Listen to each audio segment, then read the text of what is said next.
Movie की शुरुआत में हम विशाल नाम के एक लड़के को देखते हैं जो कि नए घर की तलाश में ब्रोकर के जरिए फ्लैट्स देख रहा होता है। मुंबई शहर में एक अच्छा फ्लैट मिलना बहुत आसान तो नहीं था, पर तभी ब्रोकर विशाल को एक घर दिखाता है जो कि विशाल को बहुत पसंद आ जाता है और अपनी पत्नी के साथ उसी में शिफ्ट होने का सोच लेता है। लेकिन तभी ब्रोकर बताता है कि यहाँ पर पहले मंजीत नाम की एक औरत अपने छोटे से बच्चे के साथ रहती थी, जिसका शायद दिमागी संतुलन ठीक नहीं था, जिस वजह से उसने बालकनी से कूदकर अपनी जान दे दी। विशाल का मानना था कि मौत तो हर घर में होती ही रहती है, तो इसमें घर का क्या कसूर। इसलिए इन सब बातों को नजरअंदाज करते हुए घर के मालिक ठक्कर साहब से पैसे का लेन देन करके विशाल अपनी पत्नी स्वाति के साथ इस घर में शिफ्ट हो जाता है। पूरी तरह से घर में व्यवस्थित होने के बाद एक रात विशाल आराम से सोफे पर बैठकर मदिरा पान कर रहा होता है कि तभी वहाँ भीगे बदन के साथ स्वाति आती है और अपने सुडौल शरीर और मदिरा से भी नशीली आंखों को मटकाते हुए और अपने नाजुक होठों से मंद मंद मुस्कुराकर विशाल को रिझाने लग जाती है। बारिश का मौसम और रात का समय और अपनी इतनी खूबसूरत पत्नी की कामुक अदाओं को देखकर आखिरकार विशाल पिघल ही जाता है और फिर दोनों लोग एक दूसरे से लिपटते हुए घर के जीने में ही बैठकर सहवास की प्रक्रिया आरंभ कर देते हैं। अब हम देखते हैं कि थक हार कर और मेहनत करने के बाद दोनों बेड पर लेटे होते हैं, पर प्यास लगने की वजह से स्वाति की आंख खुल जाती है तो वो पानी पीने के लिए किचन में जाती है। जब वो वापस लौट रही होती है तभी हमें एक औरत दिखाई पड़ती है जो कि शायद स्वाति को तो नहीं दिखती, पर वो एक कोने में खड़े होकर लगातार स्वाति को ही देख रही थी। अब अगले दिन विशाल एकदम अच्छे मूड में अपने ऑफिस के लिए निकल रहा होता है तो स्वाति उसे लिफ्ट तक छोड़ने के लिए आती है। तभी स्वाति की नजर अपने सामने वाले घर में पड़ती है जिसका दरवाजा खुला हुआ था, तो उसके दिमाग में एक अलग सी चुल मचती है ये जानने की कि इस घर में कौन रहता है। जब वो दरवाजा खोल के देखती है तो उसे एक सिल्की सफेद बालों वाली एक बूढ़ी औरत दिखाई पड़ती है जो कि माला लेकर जाप कर रही थी। अब हम देखते हैं कि स्वाति पूरे घर में अकेले होती है और उसके पास कुछ टाइम पास करने को था नहीं, तो अपने नए घर में इधर उधर करते हुए उसे एक डॉल मिलती है। वो डॉल लेकर चली जाती है कि तभी हमें एक छोटा बच्चा दिखाई पड़ता है जो कि शायद स्वाति को तो नहीं दिखता, पर वो बच्चा स्वाति को लगातार देख रहा था।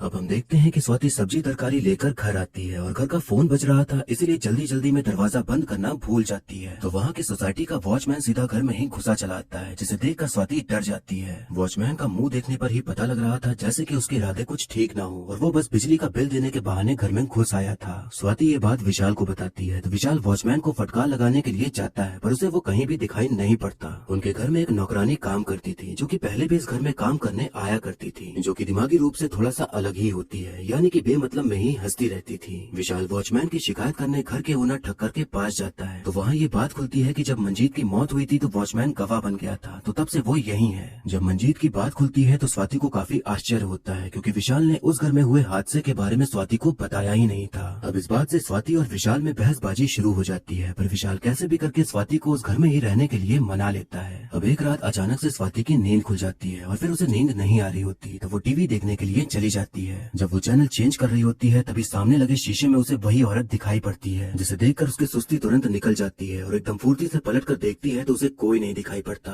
स्वाति की चीख सुनकर विशाल भागते हुए उसके पास आता है और तब स्वाति उसे सब कुछ बताती है। तो विशाल यही कहता है कि शायद तुम टीवी देखते देखते सो गई होगी और फिर तुम्हें कोई बुरा सपना आया जिसकी वजह से डर गई। स्वाति के साथ ऐसा पहली बार हुआ था तो उसे भी ऐसा ही लगता है और वो विशाल की बात मानकर उसके साथ सोने चली जाती है। अब अगले दिन हम देखते हैं कि थोड़ा मूड हल्का करने के लिए स्वाति और विशाल स्पाइडरमैन मूवी देखने के लिए जाते हैं। वो मूवी देख ही रहे होते हैं कि तभी स्वाति देखती है कि वो औरत उसके बगल में ही आकर बैठ गई है। फिर वहाँ उसे उसकी काम वाली बाई भी अजीब ही मुस्कुराते हुए दिखाई पड़ती है और फिर उसे कई सारे लोग दिखाई पड़ते हैं जो कि उसकी तरफ बढ़ते जा रहे थे। स्वाति डर के मारे कांपते हुए वहाँ से भागती है तो उसे वो छोटा बच्चा भी दिखाई पड़ता है। तभी स्वाति की आंखें खुल जाती हैं और वो खुद को विशाल के बगल में लेटा पाती है और तब उसे फील होता है कि वो लोग मूवी देखकर बहुत पहले आ चुके थे और वो बस एक बुरा सपना देख रही थी या फिर कोई और वो सपना उसे दिखा रहा था। अब एक रात स्वाति और विशाल आराम से सो रहे होते हैं कि तभी स्वाति की आंखें खुलती हैं और जो नजारा वो अपने सामने देखती है उसे देखकर उसकी आंखें खुली की खुली रह जाती हैं। वो औरत जो हमेशा उसे दिखाई पड़ती थी वो दरवाजे के पास खड़े होकर उसे ही घूरे जा रही थी। स्वाति हाथ बढ़ाकर या चिल्लाकर विशाल को जगाने की कोशिश करती है, पर ना तो उसकी आवाज निकल रही थी और ना ही उसके हाथ आगे बढ़ रहे थे, जैसे कि सब कुछ उसके कंट्रोल से बाहर हो गया हो। वो औरत वहाँ से चली जाती है तो स्वाति भी उसके पीछे पीछे जाने लगती है, जैसे कि उस औरत ने उसे अपने वश में कर लिया हो। उसी वक्त विशाल की आंख खुल जाती है और वो स्वाति को बाहर जाते हुए देखता है तो वो भी उसके पीछे जाता है और उसे रोक लेता है। विशाल के सवाल करने पर स्वाति बता ही नहीं पाती कि वो अपने आप से यहाँ तक कैसे आ गई, तो विशाल यही समझता है कि शायद स्वाति नींद में चलने लगी है। स्वाति एकदम परेशान हो जाती है कि आखिर उसके साथ क्या हो रहा है और विशाल को समझाने की कोशिश करती है, पर विशाल उसकी बातों पर यकीन न करते हुए उसे बस खुद को शांत रखने को कह रहा होता है। अब हम देखते हैं कि विशाल और स्वाति बाहर घूमने के लिए जाते हैं तो स्वाति को वो औरत वहाँ भी दिखाई देने लग जाती है और वो काफी ज्यादा डर जाती है।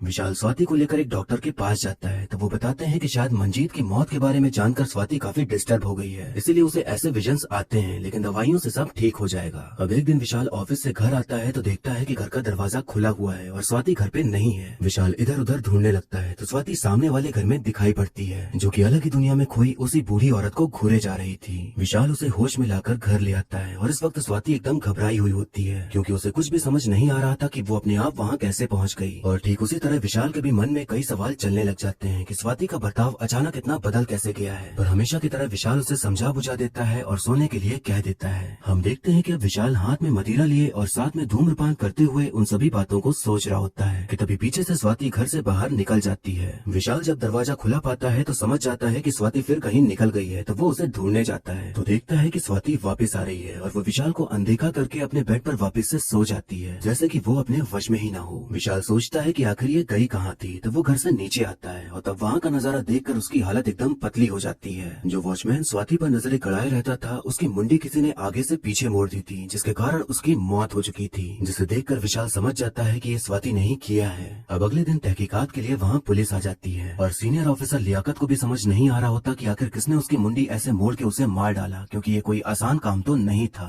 ऑफिसर को पता चलता है कि विशाल की वॉचमैन से नहीं बनती थी, क्योंकि उसने स्वाति के साथ बदतमीजी की थी, इसलिए ऑफिसर उससे पूछताछ करने के लिए चाहता है। विशाल ऑफिसर को घर के अंदर आने नहीं देता और बीमारी का बहाना मारकर स्वाति से भी मिलने नहीं देता, जिस बात से ऑफिसर को शक हो जाता है कि कुछ तो गड़बड़ है। स्वाति अब विशाल को बताती है कि इस घर में मंजीत है और वो हमारे सामने ही बैठी हुई है। यहाँ हमें पता चलता है कि जो औरत स्वाति को दिखाई पड़ती थी वही मंजीत है और वो छोटा बच्चा उसका बेटा है, और वो दोनों ही भूत बनकर इस घर में भटकते आ रहे हैं। और मंजीत ने स्वाति के ऊपर धीरे धीरे काबू पा लिया था और वो सिर्फ उसे ही दिखाई पड़ती थी। विशाल को भले ही मंजीत नहीं दिखती, पर अब जो हादसा हुआ था उसके बाद से उसे यकीन होने लगा था कि स्वाति के साथ सच में कुछ न कुछ गड़बड़ है। अब विशाल रंजन नाम के एक मनोचिकित्सक को घर बुलाता है ताकि वो देख सके कि स्वाति को क्या हुआ है। स्वाति से बात करने पर डॉक्टर विशाल को वही सेम चीज बताते हैं कि मंजीत की मौत की खबर सुनकर स्वाति पर गहरा असर पड़ा है, इसलिए वो उसे महसूस करने और उसे देखने भी लगी है। विशाल जब कमरे में वापस जाता है तो देखता है कि स्वाति खिड़की किनारे एकदम चुपचाप से खड़ी हुई है। विशाल हिम्मत करके उसके पास जाता है तो स्वाति उसे उठा के पटक देती है और उसका पूरा शरीर अजीब तरह से अकड़ने लग जाता है और उसकी आवाज भी बदल जाती है। ये देखकर विशाल और नौकरानी के होश उड़ जाते हैं और दोनों ही लोग उसका हाथ पकड़ के उसे काबू में लाने की कोशिश करने लगते हैं, पर स्वाति अब खुद के काबू में नहीं रह गई थी, बल्कि अब उसके शरीर में किसी और का ही नियंत्रण हो चुका था। दोनों लोग मिलकर स्वाति को रस्सी से बांध देते हैं और डॉक्टर को दोबारा बुलाते हैं, तो डॉक्टर भी पहले समझ नहीं पाते कि वो किस तरह की हरकतें कर रही है। डॉक्टर को यही लगता है कि उसे मल्टीपल पर्सनालिटी डिसऑर्डर है, पर विशाल को उनकी बातों पर यकीन नहीं हो रहा था, बल्कि उसे भी लगने लगा था कि स्वाति का जो बर्ताव है वो कोई बीमारी नहीं बल्कि कुछ और है। घर की नौकरानी विशाल के पास आती है और बताती है कि स्वाति के अंदर मंजीत का भूत है, क्योंकि मैं उसकी आवाज अच्छे से जानती हूँ और ये डॉक्टर की बस की बात नहीं है, बल्कि वही सही कर सकता है जो ये जानता हो। नौकरानी की बातों को समझते हुए विशाल सरिता नाम की एक औरत को घर में लाता है, जो कि भूत प्रेत आत्माओं की जानकार थी।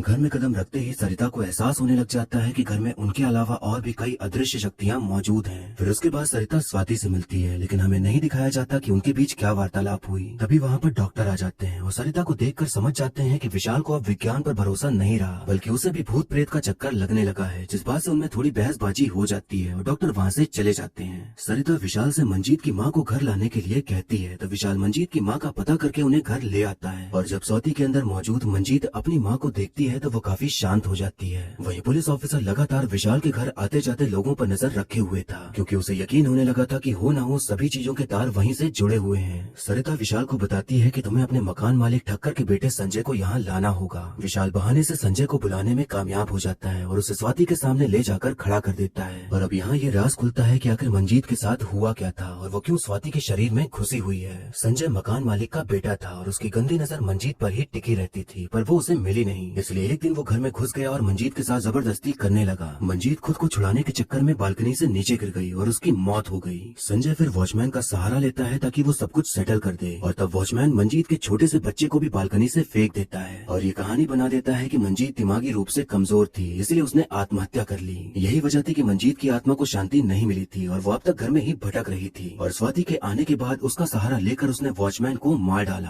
अब ये सच्चाई खुलने के बाद संजय वहाँ से भाग निकलता है, तो वहाँ पर डॉक्टर और पुलिस ऑफिसर भी आ जाते हैं। पुलिस ऑफिसर विशाल से कहता है कि तुम्हारी बीवी को मल्टीपल पर्सनालिटी डिसऑर्डर है, जिस वजह से वो ऐसी हरकतें कर रही है और उसी ने वॉचमैन को मारा है। विशाल उन्हें समझाने की कोशिश करता है कि उसके अंदर मंजीत का भूत है, पर दोनों ही लोग उसकी बातों पर यकीन नहीं कर रहे होते थे। अब हम देखते हैं कि संजय वहाँ से भाग ही रहा होता है कि तभी स्वाति उसके सामने आ जाती है और उसे मारने की कोशिश करने लग जाती है। डॉक्टर को अभी यही लग रहा था कि वो बीमार है, तो वो उसे इंजेक्शन देने की कोशिश करते हैं, पर इंजेक्शन की सुई पूरी तरह से मुड़ जाती है। तभी वहाँ पर सरिता आती है और मंजीत को समझाने लगती है कि अपने बदले के चक्कर में स्वाति को सजा मत दो। अगर तुमने इसे मार दिया तो उसकी मौत का इल्जाम स्वाति पर ही आएगा। मंजीत ये बात समझती है, पर डॉक्टर और पुलिस ऑफिसर अभी यकीन नहीं कर रहे थे कि स्वाति में भूत है, इसीलिए वो संजय को हवा में उड़ाने लग जाती है, जिससे कि आप सभी को यकीन हो जाता है कि हाँ, ये मंजीत की आत्मा ही कर रही है। संजय कबूल कर लेता है कि उसने ही